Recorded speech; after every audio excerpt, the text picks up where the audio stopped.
Tá? E aí, eu pedi para vocês também, na aula passada, para vocês fazerem uma pesquisa para mim sobre os estados físicos da matéria, porque eu falei que eu vou pedir para vocês isso na próxima aula, né? Se vai valer 2 pontos, eu ainda não sei, mas eu pedi aí uma pesquisa para vocês na próxima aula sobre, deixa eu voltar aqui o meu slide, sobre transformações, tipos de transformações, né? Mas eram os estados físicos da matéria, perdão.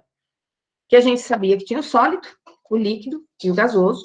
E aí eu comentei com vocês, relembrei lá o ensino fundamental, onde vocês viram que esses nomes de transformações eram fusão, ebulição, vaporização, evaporação, condensação, solidificação, sublimação, isso já está tudo anotadinho no caderno de vocês, que eu já falei na aula passada. E aí eu cheguei numa expressão para o calor sensível, tá? E só para lembrar, o sensível é aquele que eu vou fornecer a energia. Se ele é sólido, ele continua sólido, se ele é líquido, ele continua líquido, e se ele é um gás, ele vai continuar um gás. Ele não muda de estado físico. Porém, ele aumenta de temperatura. Água líquida que eu pego na torneira, a 20 graus Celsius. Eu começo a aquecê-la, ela vai aumentando de temperatura. Ela deixa de ser 20, passa a ser 40, passa a ser 60, passa a ser 80, e embora a temperatura esteja aumentando, ela continua sendo água líquida. Aproximadamente em 100 graus Celsius, essa água começa a mudar o estado físico. E aí eu já não falo mais do calor sensível. Eu comentei com vocês em que a que esse calor sensível estava relacionado, né? Então, se eu tinha um corpo de massa M e fornecia uma quantidade de calor Q, eu observava que a temperatura dele variava. Se eu pegasse esse mesmo corpo de massa M e dobrasse a quantidade de calor, eu observava que a temperatura dobrava também. Então, quanto mais calor eu fornecia, maior era a variação de temperatura.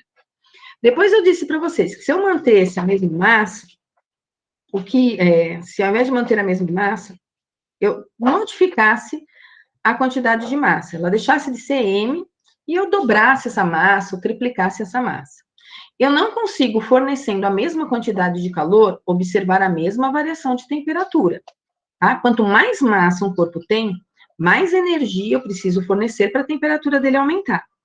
E aí eu cheguei numa relação onde a quantidade de calor dependia de massa, né? E estava relacionado com massa e temperatura, não é que dependia, estava relacionado com os dois.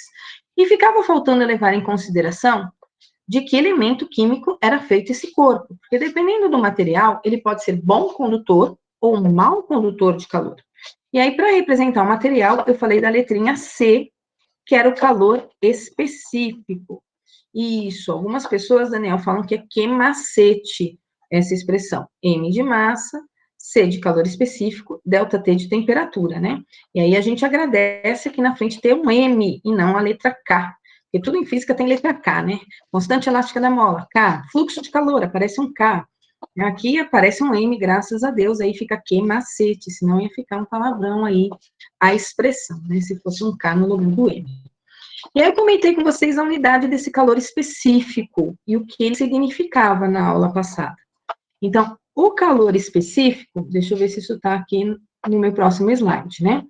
Ele depende da substância que eu estou falando e ele está relacionado à quantidade de calor por unidade de massa. A massa aparece no meu calor específico. De que maneira? Se eu isolar na expressão a ΔQ igual a mc ΔT, vamos isolar esse C. Então, calor específico está relacionado com a quantidade de calor trocada por unidade de massa, então a massa está aqui dividindo, por unidade de temperatura. Então, no calor específico, aparece tudo isso aqui para mim: calor, massa e temperatura. O T é maiúsculo sempre, Daniel. Tá? T minúsculo para tempo, T maiúsculo para temperatura. Aí nós tínhamos como calor específico, como unidade, poderia ser calorias por gramas graus Celsius, se eu estivesse fora do sistema internacional. Poderia ser joule por quilograma Kelvin, se eu estiver no sistema internacional. Joule, energia, unidade de energia. Quilograma é a unidade da massa. Kelvin é a unidade de temperatura. Então, ainda poderia escrever com essas unidades aí de medida, tá? Deixa eu apagar todos esses rabiscos aqui e ir para o próximo slide. Isso tudo eu comentei na aula passada com vocês. E aí eu disse até para vocês alguns calores específicos, eu acho que eu falei do calor específico da água na aula passada. O calor específico da água, ele é 1 caloria por grama graus Celsius. O que significa que, para variar a temperatura em 1 grau Celsius apenas, de apenas 1 grama de água, eu vou ter que fornecer 1 caloria. Aí, se eu tiver 2 gramas de água, então eu vou ter que fornecer 2 calorias. E se eu tiver 3 gramas, eu vou ter que fornecer 3 calorias. Aí, se eu tiver 1 caloria só para 10 gramas, né? Quanto é que eu vou elevar a temperatura? Por isso que a gente tem aqui a expressão. Mas o calor específico, ele já me diz para quanto que eu preciso de calor para 1 grau Celsius apenas e para 1 grama da substância apenas. E aqui eu tenho uma tabelinha, depois, se vocês quiserem, ela tem nos livros de física, vocês acham ela facilmente na internet, calor específico de algumas substâncias. Então, olha, o alumínio tem um calor específico de 0,219 calorias por gramas graus Celsius. Isso significa que para cada 1 grama de alumínio ter uma variação de temperatura de 1 grau Celsius, eu preciso fornecer ou retirar 0,292 calorias. Diferente da quantidade de calor que eu tenho que fornecer ou retirar da água. Porque para a água, eu preciso, a cada 1 grama, para a água ter uma variação de temperatura de 1 grau Celsius, eu preciso fornecer uma quantidade maior de energia. Eu preciso fornecer 1 caloria. E aí eu vou tendo aí para todos os outros elementos que aparecem na minha tabela. Então, o calor específico, ele é um número que corresponde aí, está relacionado com a substância.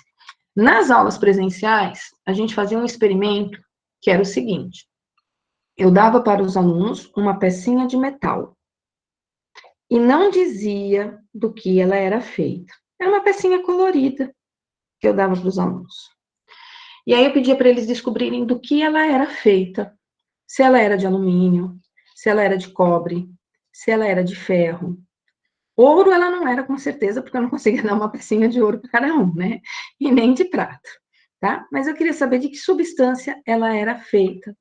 E aí os alunos faziam um experimento de equilíbrio térmico para descobrir do que ela era feita. Então, eles calculavam um calor específico. De que maneira? Eles colocavam essa pecinha em uma balança, e aí eles mediam a massa. Ele é de matéria, não, ia ter que descobrir a substância de que ele é feito. A massa pegava na balança. A temperatura inicial era a temperatura do ambiente, tá? Então, eles sabiam a temperatura inicial.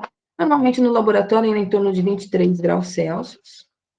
Aí, eles pegavam um calorímetro, que é um recipiente que não troca calor com o meio externo, tá?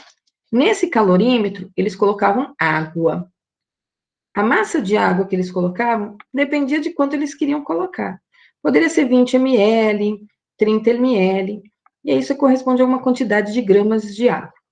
Eles sabiam o calor específico da água, tá? Que é 1 caloria por grama grau Celsius, está ali na tabela. Essa água, eles aqueciam ela com micro-ondas lá do laboratório, eles elevavam a temperatura dessa água até aproximadamente 50 graus Celsius e fechavam o calorímetro, tá? Pegava essa água quente e a pecinha que estava lá no ambiente. Aí, rapidamente, eles abriam esse recipiente e colocavam a pecinha aqui dentro, ó. Como a pecinha estava mais fria, ia ter um fluxo de calor da água para a peça. E colocava-se um termômetro aqui, ó. Para que eu colocava um termômetro aqui? Para ver o que ia acontecer com a temperatura. A água, com essa peça de metal, ela ia esfriar, porque ela ia perder calor para a peça de metal. Em compensação, a peça de metal ia esquentar, porque ia receber calor da água. Ia chegar um momento que isso aqui ia entrar em equilíbrio térmico. E aí a gente dizia o seguinte: sabia a temperatura final, porque olhava aqui no termômetro qual era a temperatura final de equilíbrio térmico, E aí nós sabíamos que toda a quantidade de calor que a água perdeu, isso é, que a água tinha a menos, porque ela estava perdendo, ela havia fornecido para a peça de metal. Eu sabia calcular a quantidade de calor que a água perdeu. É a massa da água, calor específico da água eu tenho, variação de temperatura, era a temperatura final do termômetro, que tinha entrado em equilíbrio térmico, menos a temperatura inicial da água. Então, também sabia essa diferença de temperatura aqui para a água. A massa da peça, eles tinham medido na balança. O calor específico da peça era o que eles queriam, e a variação de temperatura eles também sabiam, que era a temperatura de equilíbrio térmico, menos os 23 graus Celsius. Então, eles tinham todas as informações necessárias para descobrir do que ela era feita. Massa de água, calor específico da água, quanto a água tinha variado de temperatura, porque ela entrou em equilíbrio térmico, a massa da peça mediu na balança, a variação de temperatura, e com isso eles calculavam um C. Aí ia na tabelinha e olhava do que ela era feita. Era um experimento bem simples, bem legalzinho de fazer. Então, você consegue descobrir do que é feito qualquer material a partir do momento que você mergulha ele na água quente, tá? Mas aí tem que ser um recipiente isolado para conseguir fazer isso. E recipiente isolado, em casa, a gente não tem, né? Quer dizer, até tem. Calorímetro na casa de vocês têm. Não é igual ao do laboratório, mas tem. É aqueles recipientes de isopor que a gente costuma usar para colocar latinha de cerveja e latinha de refrigerante, sabe? Chamam de camisinha de refrigerante. É um negocinho assim de isopor, que aí você vai lá e encaixa a sua latinha aqui, para não ficar em contato com a sua mão.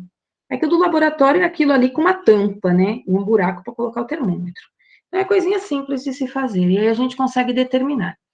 Se a gente voltar lá para o nosso predinho a tempo, a gente faz esses experimentos, tá? Quando eu falo na expressão Q igual a MC delta T, Q macete, igual disse aí o nosso amigo, pode usar Q macete. O produto massa vezes calor específico, esse produtinho aqui, M vezes C, ele vai receber um nome.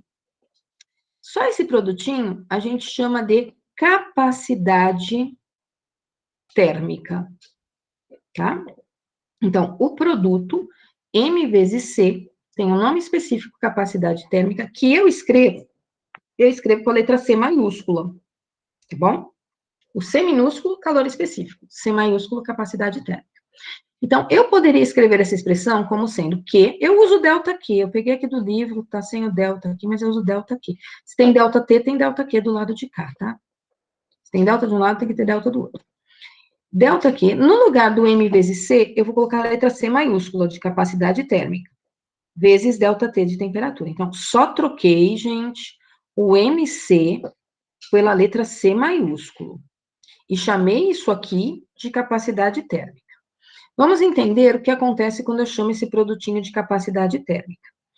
Eu posso dizer que ΔQ sobre ΔT de temperatura é o mesmo que capacidade térmica. Eu peguei esse ΔT que estava aqui, multiplicando, e passei para o outro lado dividindo. Não fiz nada além disso.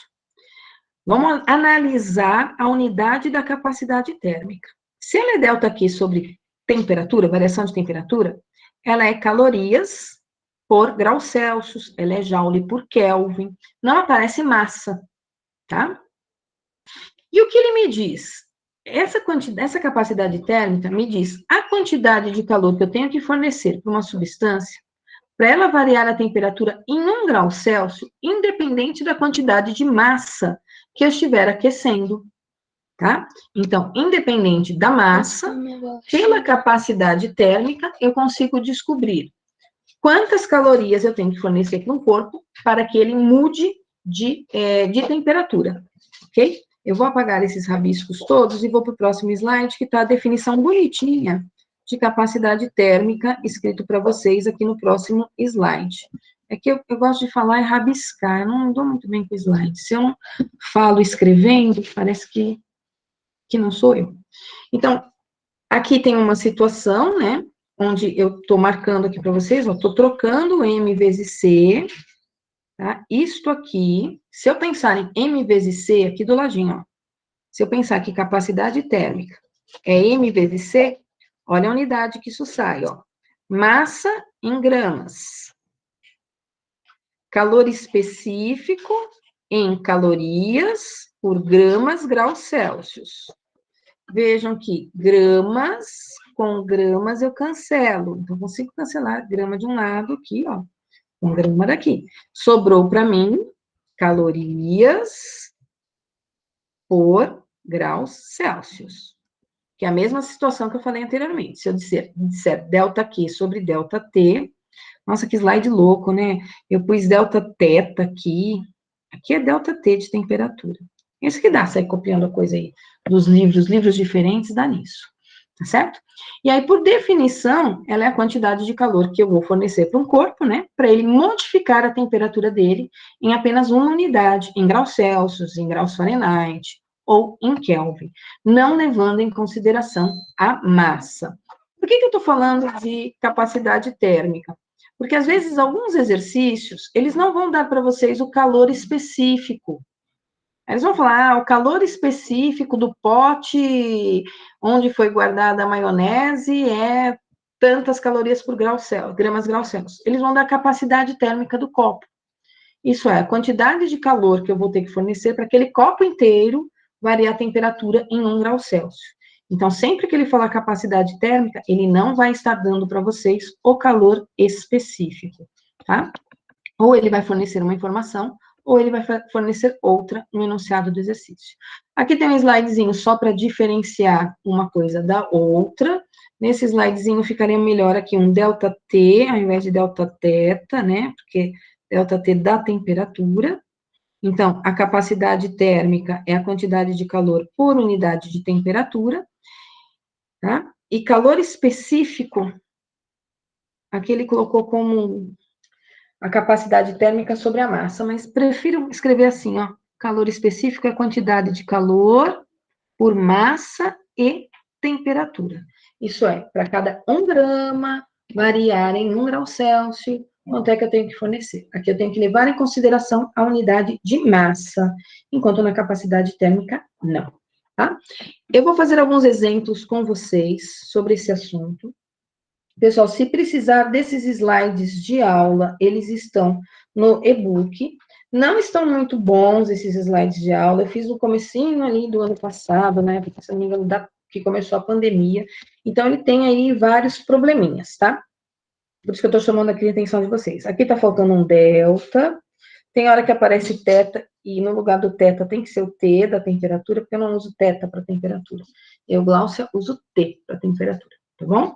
Então, quem for pegar os slides, fique atento, e lá aparecem algumas letrinhas diferentes. Pode usar sim, Daniel, mas só fica atento que vai ter algumas letrinhas diferentes. Tudo que está lá, vocês podem usar, tá bom? Só presta atenção que, às vezes, como eu fiz isso rápido, porque tinha que fazer tudo na urgência, agir na urgência e na emergência no começo do ano passado, acabou ficando alguns errinhos em vários slides meus. Bom, eu não tive tempo de refazer esses slides. Na verdade, eu não tive mais saco para fazer esses slides, paciência para fazer eles. Chegou uma hora que eu não aguentava mais, porque para todas as aulas, quase a gente teve que fazer slide. E aí, é toda a física transformada em slides em pouco tempo. E aí ficou punk. Tanto é que, ó, esses slides estão bem feinhos aqui, o enunciado do exercício, tá? E agora eu não estou vendo vocês mais, só vocês que estão vendo aí a minha tela com o enunciado do exercício aqui em cima, tá bom? Então, tem alguns exemplos aqui resolvidos para eu fazer com vocês. O que esses exemplos resolvidos me dizem de informação, eu vou resolver bonitinho aqui com a caneta, bonitinho não, vou resolver rabiscado aqui com a caneta, depois eu coloco a resolução em PowerPoint para vocês. O problema diz, para o aquecimento de 500 gramas de água, de 20 graus Celsius para 100 graus Celsius, usou-se uma fonte térmica de potência 200 calorias por segundo. Então, vou separar os dados que eu tenho. Eu tenho a massa de 500 gramas. Primeiro, é água, né? Então, ele já me disse. Água, massa, 200 gramas. Temperatura inicial que essa água está, 20 graus Celsius. Temperatura final que essa água está, vai estar 100 graus Celsius. Isso significa que eu estou produzindo uma variação de temperatura nessa água de 80 graus Celsius. Cuidado que esse ΔT aqui, ele é entendido diferente do ΔT do fluxo, tá? O ΔT do fluxo é uma diferença de temperatura, mas sempre entre o mais quente e o mais frio. Aqui, esse delta está com o sentido de variação de temperatura. É o sentido de quanto aumentou ou quanto diminuiu a temperatura. Bom? O que mais eu sei? Eu sei que eu usei uma fonte, e dessa fonte, ele me deu como informação a potência. 200 calorias por segundo. Isso quer dizer que a cada 1 segundo, essa fonte é capaz de fornecer para mim uma quantidade de calor de 200 calorias. É essa informação que eu tiro aqui da potência. Continuando, ó, no enunciado. Sendo o calor específico da água, então, voltou lá para a água. Calor específico da água é o C minúsculo. Ele vale 1 caloria por grau Celsius. A pergunta é, quanto tempo eu demorei para fazer esse aquecimento? Se o rendimento for 100%. O que significa o rendimento se for 100%? Significa que todo o calor da fonte vai para a água e fica exatamente na água. Não fica no recipiente, não vai para o meio externo. Isso é tudo que a fonte forneceu foi transferido para a água.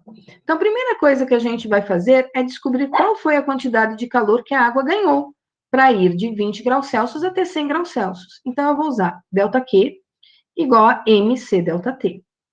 Quantidade de massa de água que eu estou aquecendo, 500 gramas. Calor específico da água, 1 caloria a cada grama, para que ela eleve a temperatura em 1 grau Celsius. Diferença de temperatura que ela vai sofrer, é uma variação de 80 graus Celsius. Daqui eu descubro, portanto, a quantidade de calor fornecida para a água. Fiquem atentos à unidade, tá? Aqui a gente normalmente não trabalha no sistema internacional, ok? A gente trabalha fora do sistema internacional a maior parte da calorimetria. 500 vezes 1 vezes 80 vai me dar 40.000. Unidade da quantidade de calor, nesse caso, calorias. Quantidade de calor vai ter como unidade calorias ou joules. Ok? Aqui no caso, eu sei que é calorias por causa do calor específico, ó, está em caloria. Mas essa não era a pergunta do problema. A pergunta do problema é o tempo. Aqui eu vou usar uma regrinha de 3. Se a fonte fornece, meu cachorrinho está doido. Não sei o que deu o meu cachorro. Você pôs a correr aqui dentro. E o outro se pôs a latir. Só um minutinho. Ô, Gabriel, filho, pega aqui o cachorro, por favor.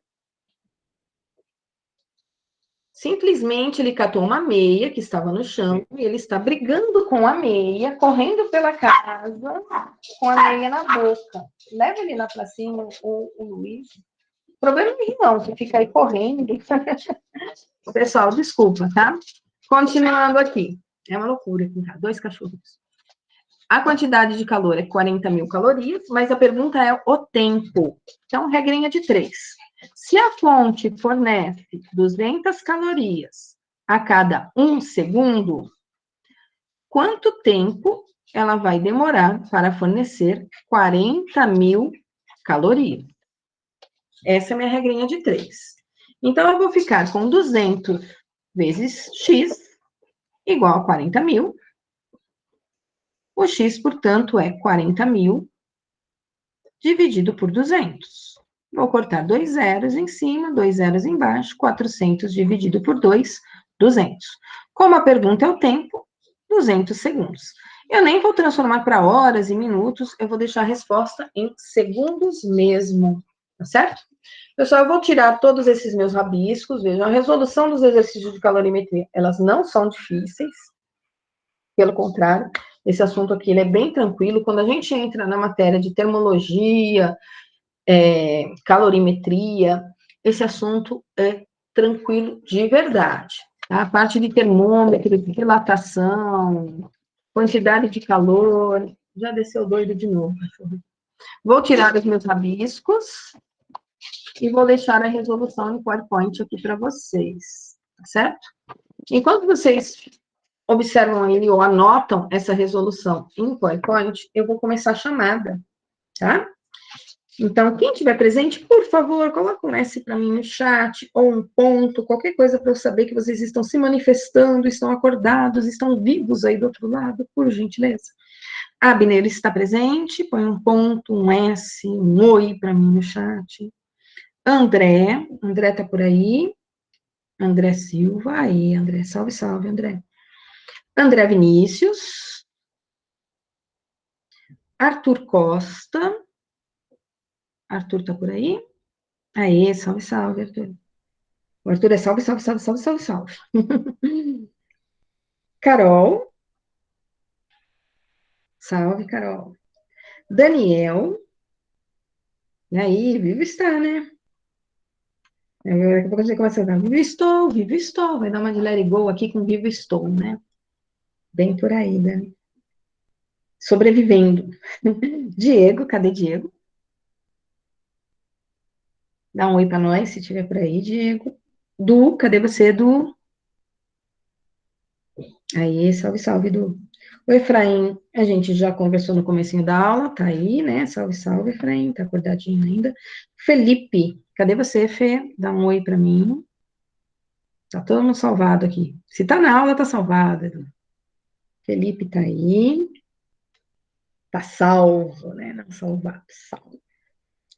Gabi, cadê Gabi? Salve, Gabi. Gi, cadê você? Gi, dá um oi para nós. Aí, Gi. Cadê o Gui? Gui tá por aí? O João Honorato. Ô, João, dá um oi para mim, João. Se você estiver na aula. O João Honorato sempre frequenta. Cadê o João? Não veio hoje. Daqui a pouquinho eu continuo falando. Pessoal, alguém está copiando a tela? Posso mudar para o próximo exemplo? Se alguém estiver copiando, me avisa, se manifesta. O Efraim disse que pode, o Daniel também, então já mudei aqui para o próximo exemplo. Vamos lá. O que diz o enunciado aqui do próximo exemplo? Eu não vou fazer muitos exemplos de calor sensível, não, porque ele dá sempre o M, o C e o delta T, quer saber o delta Q, ele dá 3 informações e pergunta uma sempre, né? Então, fica muito chato se eu ficar fazendo só exemplos, aí eu vou seguindo o assunto. Uma garrafa térmica contém água a 60 graus Celsius. O conjunto garrafa térmica mais a água possui capacidade térmica. Então, ó, quando ele fala do recipiente, ele vai falar sempre de capacidade térmica e não de calor específico. A unidade da capacidade térmica, ó lá, calorias por grau Celsius. Nossa, ficou na pontinha da tela isso aí. O sistema é colocado sobre uma mesa e, após algum tempo, a temperatura diminui para 55. Então, é um conjunto, garrafa térmica, tá? Com água aí dentro, ok?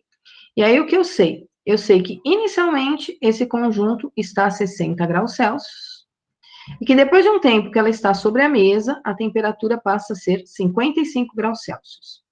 Eu sei a capacidade térmica da garrafa. Ela é capaz de variar a temperatura a cada 1 grau Celsius sempre que ela trocar 80 calorias com o meio externo. O problema é saber qual foi a perda de energia térmica.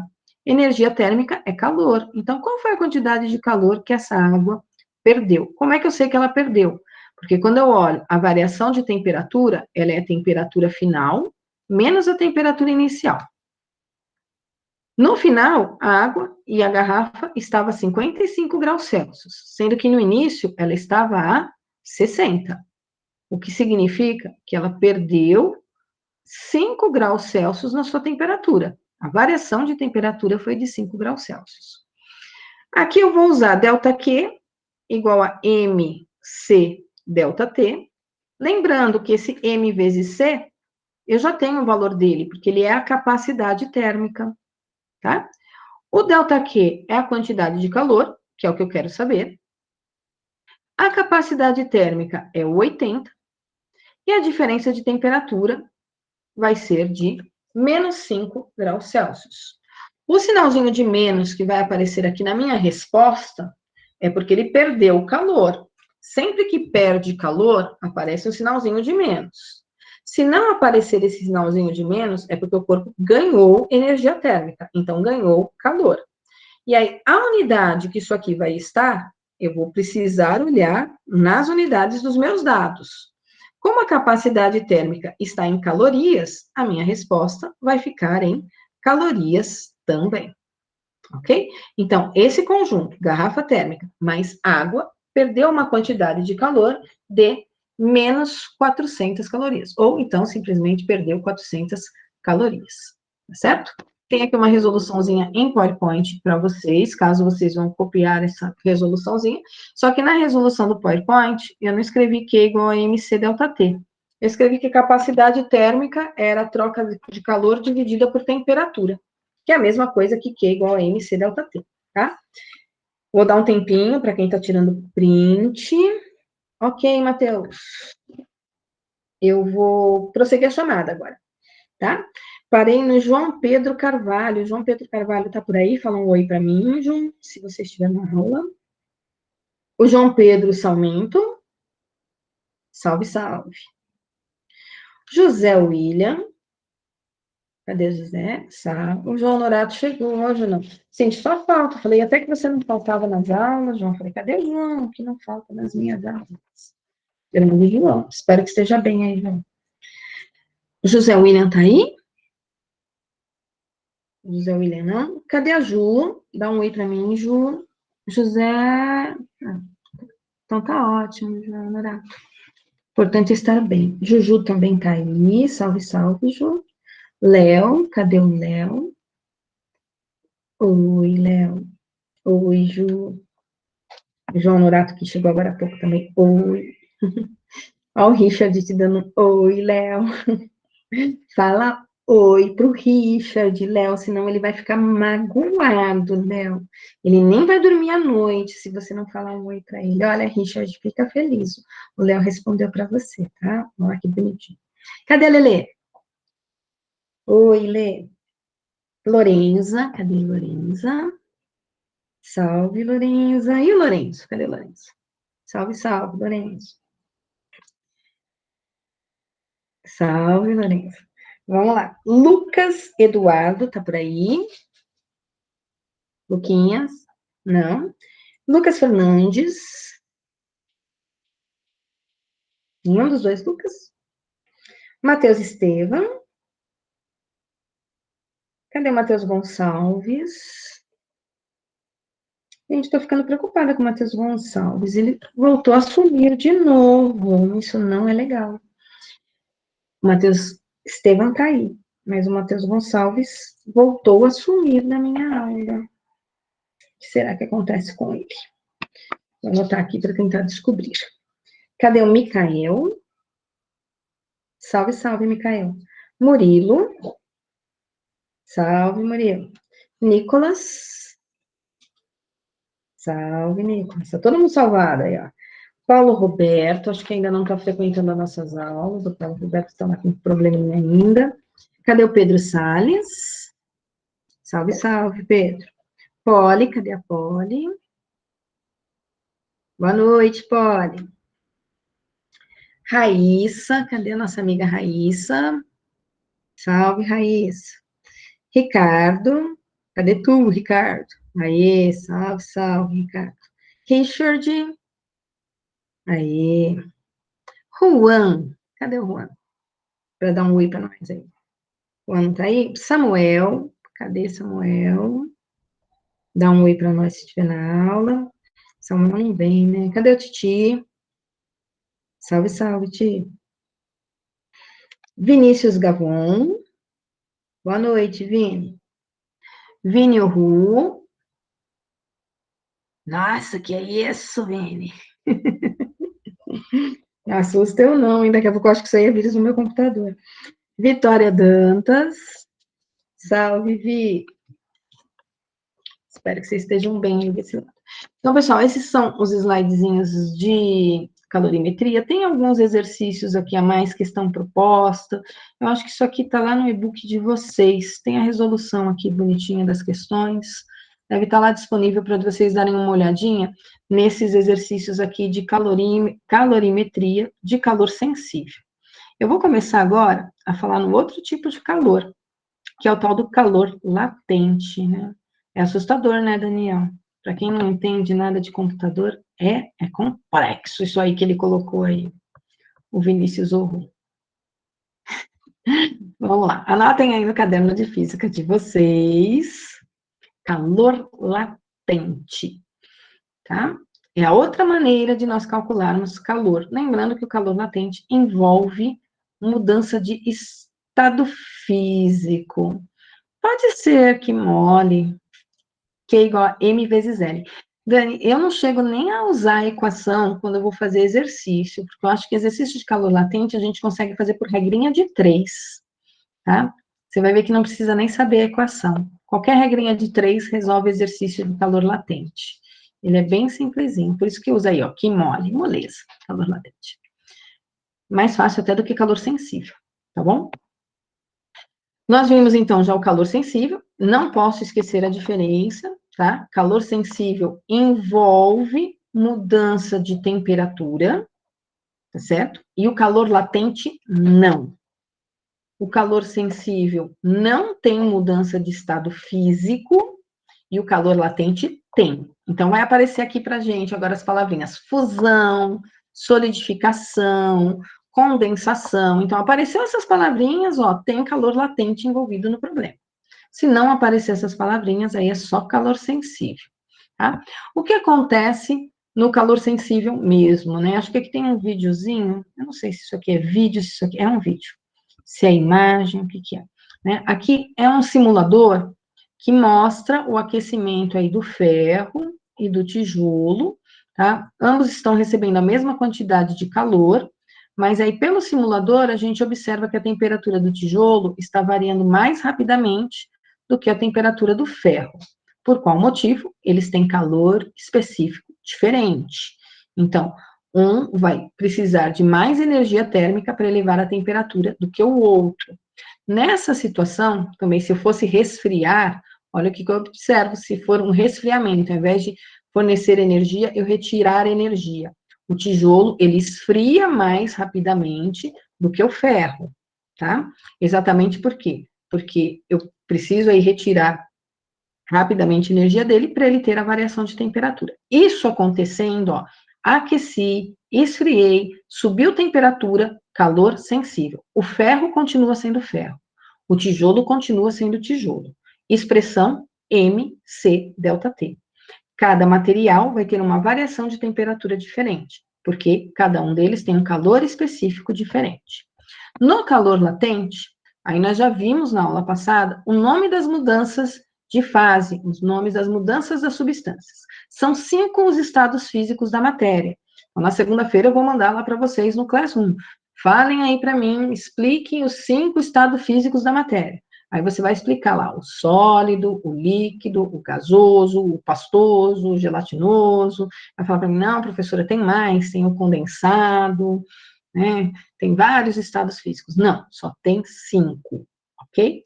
Sólido, líquido, gasoso, o plasma e o estado de Bose-Einstein. Então, tem que procurar aí o que significa um corpo sólido, o que significa um corpo líquido, o que significa um corpo gasoso, o que significa um plasma, o que significa esse tal do estado físico do Bose-Einstein, o que Einstein quis dizer aí com esse novo estado físico, ele e esse outro cientista, tá? Na aula passada, nós relembramos lá a nossa 5ª série do ensino fundamental. Do sólido para o líquido se chama fusão, e do líquido para o sólido, solidificação. Do líquido para o gasoso, tem vários nomes, depende aí do tempo que demora para o processo ocorrer. Aqui eu coloquei um só, vaporização. E quando está no estado gasoso e vai passar para o estado líquido, a gente chama de condensação ou liquefação. Aí temos direto a passagem do sólido para o gasoso, ou do gasoso para o sólido, que é chamado de sublimação, ressublimação, ou ainda do gasoso para o sólido, é chamado de cristalização, tá? Aqui eu tenho um outro videozinho mostrando o que acontece com água, tá? E aqui água e azeite. Vamos dar uma olhadinha nessas 2 simulações aí, o que ele... Opa, vou começar com essa simulação aqui da água. São 4 simulações, 1, 2, 3 simulações para a gente analisar aqui o que está acontecendo, tá bom? Então, nessa primeira simulação, colocou ali o termômetro na água, forneceu energia, e a gente observa que à medida que fornece energia, a temperatura da água está aumentando. Se isso está acontecendo, calor sensível, Q igual a mc delta T. Só que a água começou a evaporar. Se a água começou a evaporar, agora eu estou com calor latente. Quando a água começa a evaporar, a temperatura da água não muda mais. Então, se eu fizer esse experimento aqui em casa, eu vou observar que toda a energia térmica que eu vou estar fornecendo para a água, né, nesse intervalo de tempo, só vai servir para essa água mudar de estado físico. Isso é, se ela é líquida, ela vai deixar de ser líquida e vai passar a ser vapor. Se ela for líquida e eu retirar energia, ela vai ficar sólida. Enquanto ela estiver mudando de estado físico, a temperatura permanece a mesma. Nesse segundo videozinho aí do simulador, vocês veem que aparece aí a letrinha E, né, indo do fogo para dentro da água. Esse E que aparece é como se fosse a energia saindo do fogo e indo para a água. Quando muda de estado físico, essa energia está deixando esse recipiente e indo para o meio externo. Então, eu tenho vapor de água nesse meio externo, uma grande quantidade de energia térmica. Essa água que está saindo daí é uma água muito quente, tá? Ela atingiu 100 graus Celsius, e ao atingir 100 graus Celsius, a água começa a se desprender. Ela não tem mais aquela ligação, aquela força elétrica tão intensa, e aí ela está muito agitada por causa da diferença da elevação de temperatura, a força elétrica diminui, porque vai gerando um grande afastamento entre as partículas, e aí elas se soltam evaporando, tá? Agitação demais. Aqui tem dois recipientes, azeite e água, que vão receber calor. Quem disse que o vapor não queima, Daniel? O vapor queima sim, Daniel. Pelo amor de Deus. É que se você olhar para uma panela aberta, ele expande rapidamente, então a quantidade de gás que vai sair para sua mão, para o seu corpo, ela vai estar resfriando. À medida que sobe, ele resfria, né? Ele vai trocando calor. Mas se tiver concentrado, nossa, isso queima pra caramba. Você tem que estar perto, tem que sair, ele vai sair com pressão. Aqui nessa chaleirinha aqui aberta, não vai acontecer isso, tá? Nessas chaleirinhas aqui que eu tenho aberta, ele expande, ele sai rapidamente, ok? Sempre que um gás sai de um recipiente, sofrendo uma expansão, a temperatura baixa, tá? Então, pensa o seguinte, se você pegar e for soprar com a boca aberta, a sua mão, com a boca aberta, se você soltar o ar de dentro da boca para sua mão, você vai perceber que esse ar tem uma determinada temperatura, tá? Agora, se você for fazer um biquinho, igual for dar um beijinho, e soltar o ar por esse biquinho na mão, você percebe que o ar está mais frio. Então, solta uma baforada aí na sua mão com a boca aberta. Solta aquela baforada na mão. Você vai ver, ó, o ar sai quente. Ele sai na temperatura já elevada do seu corpo, e como ele já está com a temperatura elevada, ele vai atingir sua mão nessa temperatura. A área de contato está grande, ele sai quentinho. Agora, quando você sopra o ar que está lá dentro, com a boca, formando um beijinho, assim, biquinho, o que vai acontecer? Você percebe que esse ar sai mais frio. Por quê?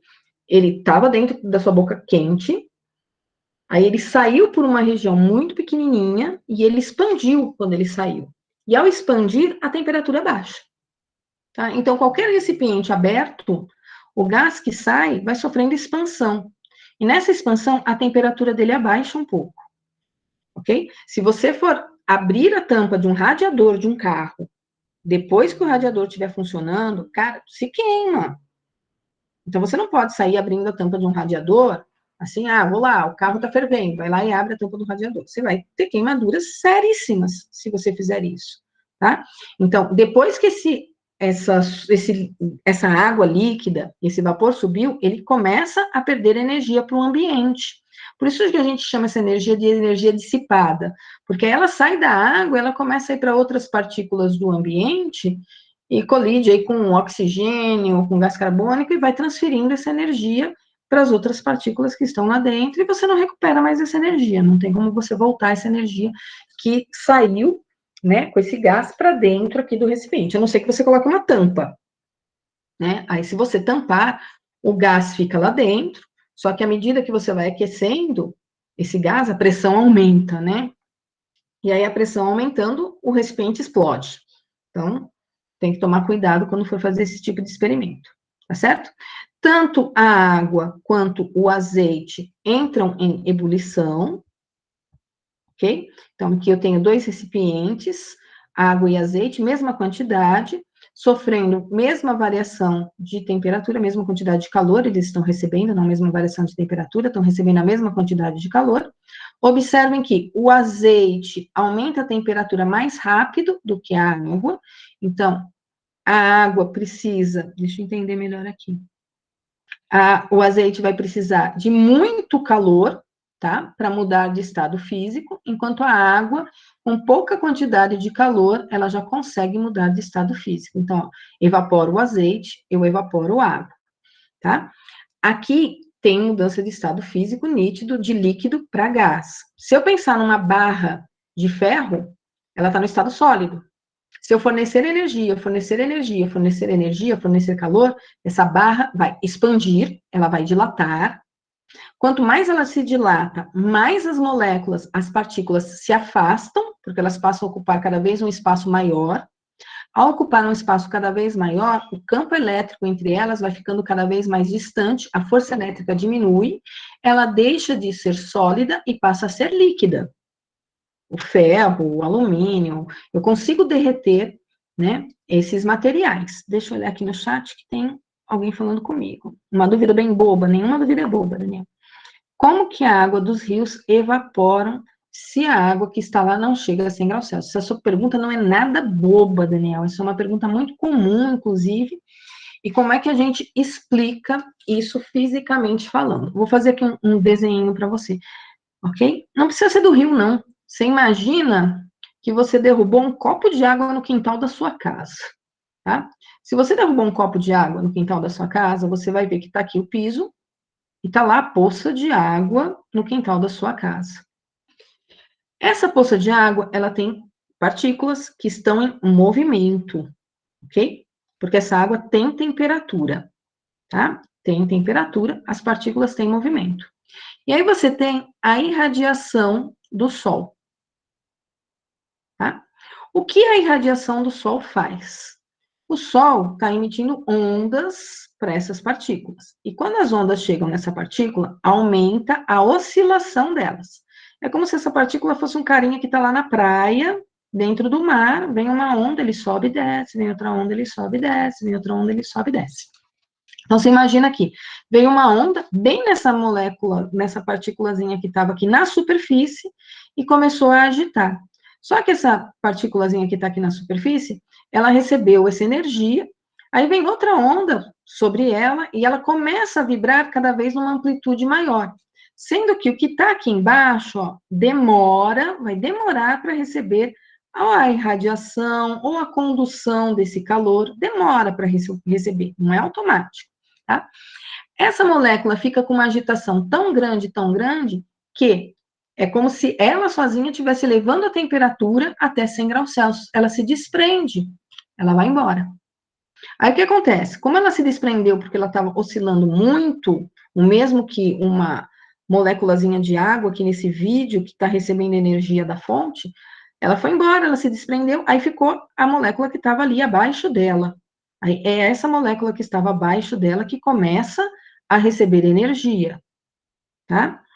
Então, isso vai evaporando e some aquela poça de água que estava ali no chão, tá? No chão do quintal, ainda tem que levar em consideração o seguinte: o piso aquece, né?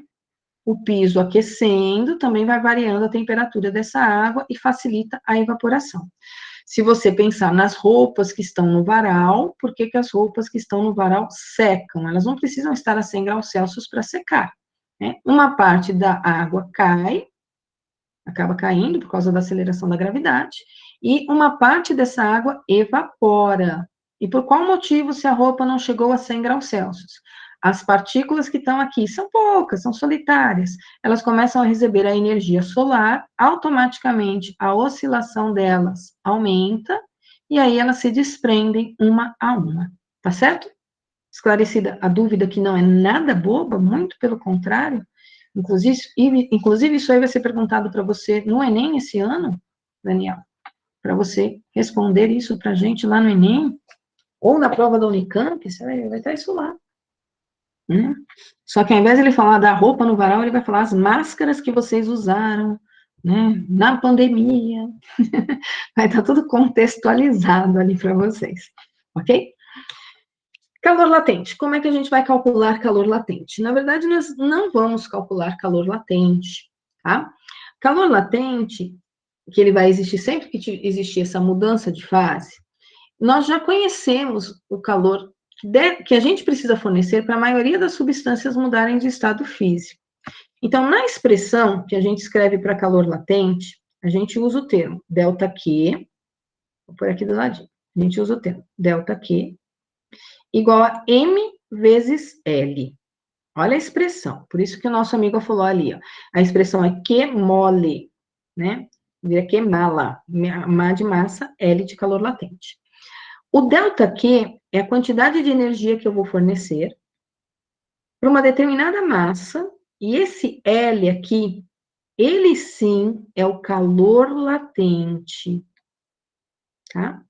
Vamos pensar nesse L. Por isso que eu digo, eu não preciso de equação para resolver exercícios de calor latente. O calor latente é o L, tá?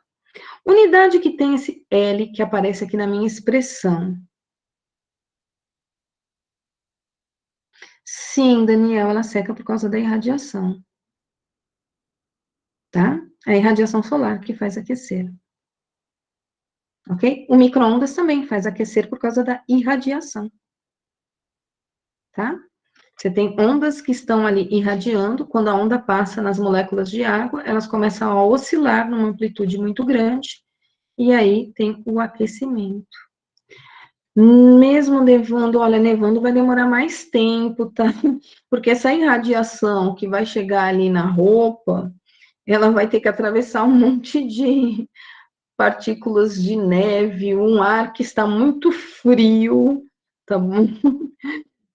Aí ela vai demorar mais tempo para evaporar. Tanto que no inverno, você, quando coloca a roupa no varal, e você vai pegar a roupa do varal, Daniel, você não sabe nem se ela tá seca ou se ela tá fria, né? Você fica assim, nossa, será que ela tá seca ou será que ela tá só fria? Por causa dessa sensação térmica que a gente tem. No inverno, as roupas demoram mais para secar também, tá? Por causa da quantidade aí que a gente tem das ondas eletromagnéticas, fazendo oscilar, demora mais tempo, tá? Porque você tem todo um ar em volta que vai ser aquecido também, tá?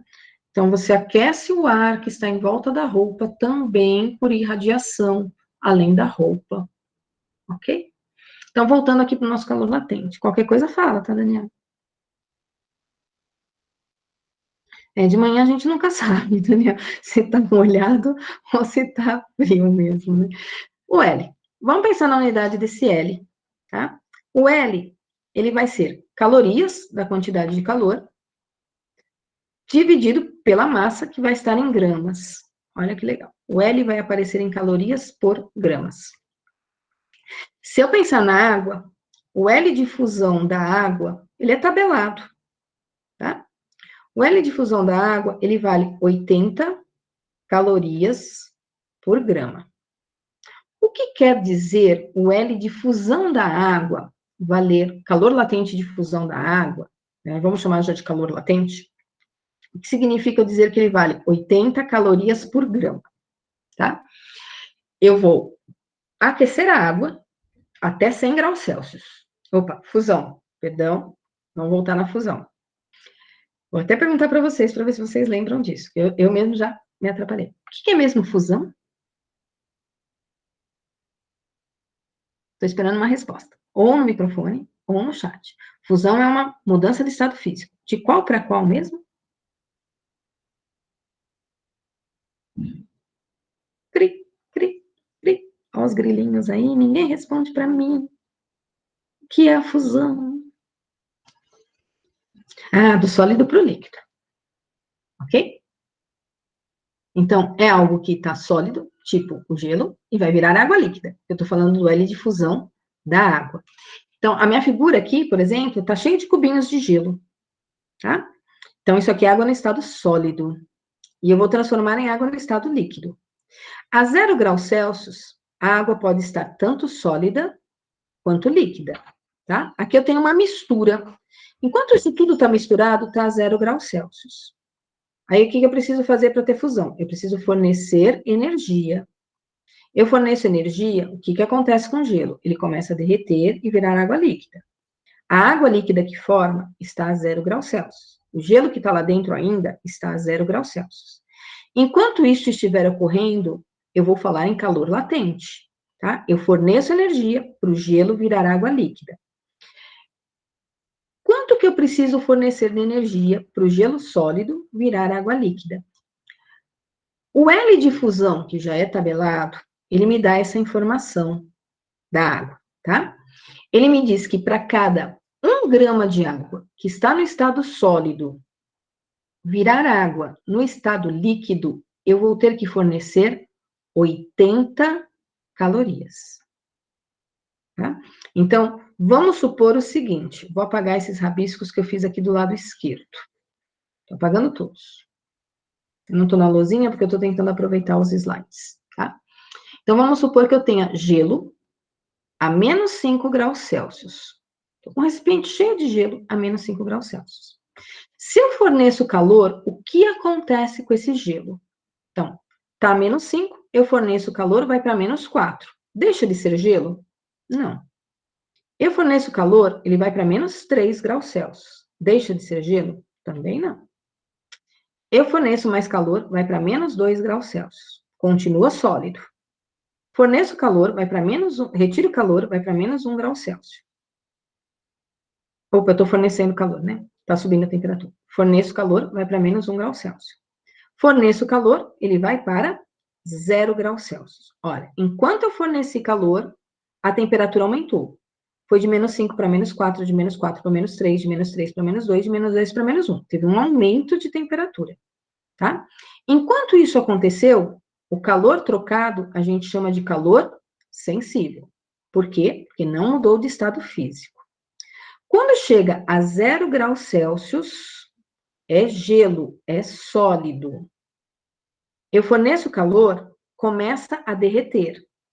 Então, o gelo sólido começa a virar água líquida.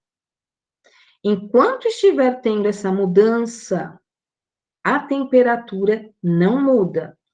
Toda energia que eu forneço é apenas para pegar o gelo que está a 0 graus Celsius e transformar em água líquida a 0 graus Celsius. Tá? Para cada grama de gelo, quanto é que eu vou ter que fornecer de energia? Para cada grama de gelo, eu vou ter que fornecer 80 calorias para ele mudar de estado físico. Tá, mas se a minha barrinha aqui de gelo não for 1 grama, for 100 gramas, quanto que eu vou ter que fornecer de calor para esse gelo que está a 0 graus Celsius? São 100 gramas de gelo que está a 0 graus Celsius, e eu quero transformar em água líquida a 0 graus Celsius. Quanto que eu vou ter que fornecer de caloria? Se para cada 1 grama eu tenho que fornecer 80 calorias, para 100 gramas, quanto é que eu vou ter que fornecer, gente? Se para cada 1 grama eu forneço 80, que é o que me diz a expressão, para 100 gramas, 100 vezes 80, eu vou ter que fornecer 8.000. Tá? O calor latente de vaporização é o L. Então, por isso eu falo, eu não preciso saber a fórmula, eu preciso entender o que é esse L. Tá? Se eu pegar o calor latente de vaporização da água, o que é vaporização mesmo? É a passagem do líquido para o vapor, né? O calor latente de vaporização da água, tá lá, calor latente é L. Calor latente de vaporização da água é 540 calorias por grama, tá? Vaporização. A água é líquida e vai passar a virar vapor de água. Se a água é líquida e ela está a 98 graus Celsius, eu forneço energia, ela vai para 99 graus Celsius. Ela continua líquida, tá? Se eu pegar ela a 90 graus Celsius e começar a aquecer, ela é líquida a 91, ela é líquida a 92, ela é líquida a 98, ela é líquida a 99, e ela é água líquida a 100 graus Celsius. Então, nessa situação aqui, eu tenho calor sensível. Quando atinge 100 graus Celsius, a água líquida, gente, é água quente a 100 graus Celsius. Ela começa a evaporar, ela começa a virar vapor. Esse vapor que se forma está saindo a 100 graus Celsius. É que está expandindo, então eu não percebo, mas ele está saindo a 100 graus Celsius. Se eu continuar fornecendo calor, o que acontece? A temperatura da água não muda, porém eu começo a observar que o nível de água aqui dentro vai diminuindo. Por quê? Porque ela está evaporando. Então, eu vou fazer macarrão, o que eu faço? Coloco lá a panela, encho de água, espero a água ferver, boto o macarrão e deixo lá a chama enorme. Vai adiantar eu fazer um macarrão com a chama aqui muito grande? Só se eu for rica, com o preço do gás, né? Não dá para fazer isso, não, tá? A única coisa que eu vou fazer é gastar gás demais, energia demais, e evaporar rápido a água e o meu macarrão fica ruim. Atingir os 100 graus Celsius, o que obrigatoriamente eu vou fazer? Eu vou diminuir a chama do fogão, porque ela já atingiu 100 graus Celsius. Se ela já atingiu 100 graus Celsius e eu continuo com a chama muito alta, eu só estou evaporando água. Só, eu estou gastando todo o meu gás do fogão para evaporar a água. Tá? Então, tá cozinhando, vai economizar gás, viu que começou a entrar em ebulição? Abaixa aqui a potência do fogão de vocês. Tá virando gás? Quanto de caloria eu estou fornecendo? Para cada 1 grama de água que está ali dentro, eu estou fornecendo 540 calorias, tá? O correto é deixar ferver e depois abaixar o fogo, sempre, a não ser que você seja rico. E aí você não querer economizar gás, você vai ficar olhando ali para o seu recipiente, para ver se está evaporando, para não queimar comida. Eu queimo arroz por causa disso, tá? O que acontece? Eu não sei fazer arroz.